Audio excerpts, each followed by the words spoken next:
கர்த்தருடைய பரிசுத்த நாமத்துக்கு ஸ்தோத்திரம்.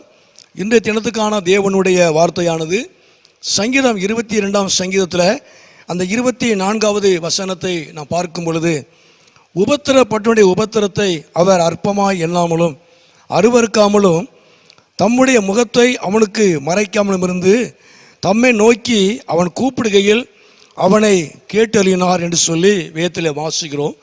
உண்மையாகவே அடிக்கடி பார்க்கிற வசனம், தியானிக்கிற வசனம்தான். அதாவது உபத்திரப்பட்டனுடைய உபத்திரத்தை அற்பமாய் எண்ணாத ஒரு தேவன். உண்மையாகவே நம்முடைய உபத்திரத்தை, நம்முடைய வேதனைகளை, நம்ம படுகிற கஷ்டங்களை, நம்ம படுகிற எல்லா விதமான உபத்திரங்கள் எல்லாம் இந்த நாட்களில் எல்லாரும் பார்த்து அற்பமாய் எண்ணினாலும், நம்மை அருவருத்தாலும், தம்முடைய முகத்தை மறைத்து கொண்டு போனாலும் தேவன் நம்மை அவர் வெறுக்காத ஒரு நல்ல தேவன். உண்மையாகவே நாட்களில் ஆண்டவர் நம்முடைய உபத்திரத்தை குறித்து அவர் அற்பமாய் எண்ணாதவர். இந்த உலகமும் ஜனங்களும் நம்மை அற்பமாய் எண்ணினாலும், நம்ம படுகிற கஷ்டங்கள், நம்ம படுகிற உபத்திரங்கள் எல்லாவற்றையும் பார்த்து இந்த உலகம் நம்மை வெறுத்தாலும், நம்மை அற்பமாய் எண்ணினாலும் தேவன் நாட்களே உங்களை அவர் அற்பமாய் எண்ணாத தேவன். அது மாத்திரமல்ல, அவர் அருவருக்காமலும் என்று சொல்லி நாம் வேதத்திலே வாசிக்கிறோம். அதாவது அலட்சியம் பண்ணுகிற ஒரு காரியம். இந்த சமுதாயத்தில், இந்த பூமியில் ஜனங்கள் உங்களுடைய உபத்திரத்தை பார்த்து உங்களை அலட்சியமாக ஏளனமாக நினைத்தாலும் தேவன் அலட்சியம் பண்ணாதவர். அதாவது தேவன் உங்களை பார்த்து அருவருக்காத ஒரு நல்ல தேவன். அது மாத்திரமல்ல, தொடர்ந்து 3வதாய் பார்க்கிறோம். அதாவது தம்முடைய முகத்தை அவனுக்கு மறைக்காமல் இருந்து அவன் சத்தத்தை கேட்டார் என்று சொல்லி பார்க்கிறோம். உண்மையாகவே நாம் கஷ்டப்படுவதனால, நீங்கள் உபத்திரப்படுவதனால உங்கள் சத்தத்தை யாரும் கேட்பதல்ல, யாரும் கவனிப்பதல்ல. ஆனால் தேவன் சொல்லுகிறார், உங்கள் சத்தத்தை ஆண்டவர் கேட்கிறார். உங்கள் சத்தத்தை, உங்கள் உபத்திரத்தினுடைய, நீங்கள் படுகிற வேதனுடைய சத்தத்தை அவர் கேட்கறதுனால, அவர் கவனிக்கிறதுனால அவருடைய முகம் உங்களுக்கு நேராக திருப்பப்படுகிறது.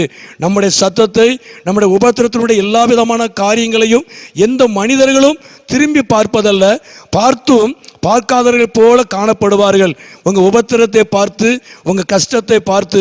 ஆனால் தேவன் அப்படி அல்ல. அவர் உங்களை விட்டு விலகாதவராக, தம்முடைய முகத்தை அவர் உங்களை விட்டு விலக்காதபடி அவர் உங்களை உற்று பார்க்கிறவர். உங்கள் சத்தத்தை கவனித்து தேவன் உங்களை ஆசீர்வதிக்கிற ஒரு நல்ல தேவன். வேதத்தில் வாசிக்கிறோம், நீ என்னை நோக்கி கூப்பிடு, நான் உனக்கு மறு உத்தரவு மறு உத்தரவு கொடுத்து நீ அறியாத 8வமான பெரிய காரியங்களை நான் உனக்கு அறிவிப்பேன்னு சொல்லி வேதத்தில் வாசிக்கிறோம். உண்மையாகவே நம்ம எந்த சூழ்நிலை இருந்தாலும் நாம் தேவனை நோக்கி கூப்பிடும் பொழுது அவர் நம்ம சத்தத்தை கேட்கிறார். தம்முடைய முகத்தை, அவருடைய முகத்தினுடைய ஒளியை அவர் நம்மேலே பிரகாசிக்க பண்ணுகிறார்.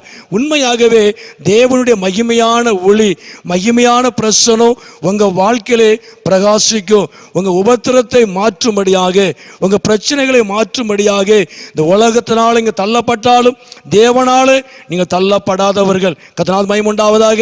அவர் அற்பமாய் எண்ணாதவர், அவர் அருவருக்காதவர், தம்முடைய முகத்தை மறைக்காத ஒரு நல்ல தேவன். அவருடைய முகத்தின் ஒளியை அவர் உங்கள் மேலே பிரகாசிக்க பண்ணுவார். அவர் முகத்தின் ஒளியை பிரகாசிக்க பண்ணும் பொழுது உங்கள் உபத்திரங்கள், உங்கள் கஷ்டங்கள் எல்லாவற்றையும் அவர் மாற்றுவார். அவர் உங்களை பிரகாசிக்க பண்ணுவார். அவர் நாமத்தை மகிமைப்படுத்துவார். ஜெபம் பண்ணுவோம். எங்களை அதிகமாக நேசிக்கிற நல்ல பிதாவே, அருமையான இந்த நேரத்துக்காக நன்றி செலுத்துகிறோம். ஆண்டவரே, நீர் அற்பமாய் எண்ணாதவர், நீர் அருவருக்காதவர், உம்முடைய முகத்தை நீ மறைக்காத தேவன். ஆண்டவரே, இந்த உலகம், இந்த சமுதாயம், ஜனங்களோ ஆண்டவரை கண்டும் காணாமல் போனாலும் நீர் காண்கிற தேவன். நீர் உம்முடைய முகத்தை மறைக்காத தேவன். ஆண்டவரே, உபத்திரத்தை அற்பமாய் எண்ணாதவர். உண்மையாகவே உபத்திரப்பட்டுடைய சத்தத்தை நீர் கவனித்து நீர் அவனை ஆசீர்வதிக்கிற கர்த்தர். உம்முடைய முகத்தின் ஒளியை அவன் மேல பிரகாசிக்க பண்ணுகிறவர். ஆண்டவரே, உம்மை நன்றியோடு எங்களுமே துதிக்கிறோம். ஆண்டவரே, உம்முடைய முகத்தின் ஒளியை உம்முடைய ஜனத்தின் மேலே பிரகாசிக்க பண்ணுவீராக. இந்த சத்தத்தை கேட்டுக்கிற உம்முடைய பிள்ளையுடைய வாழ்க்கையிலே உம்முடைய பிரகாசம் உண்டாகட்டும். ஆண்டவரே, உம்முடைய முகத்தின் ஒளி அவர்களை பிரகாசிக்க பண்ணுவதாக, குடும்பத்தை பிரகாசிக்க பண்ணுவீராக, பிள்ளையுடைய வாழ்க்கையை பிரகாசிக்க பண்ணுவீராக. நன்றியோடு எங்களுமே துதிக்கிறோம், நன்றி செலுத்துகிறோம். தொடர்ந்து நீர் மகிமைப்படும், ஆசீர்வதியும். இயேசுவின் நாமத்தில் ஜெபிக்கிறோம் நல்ல பிதாவே. ஆமென், ஆமென்.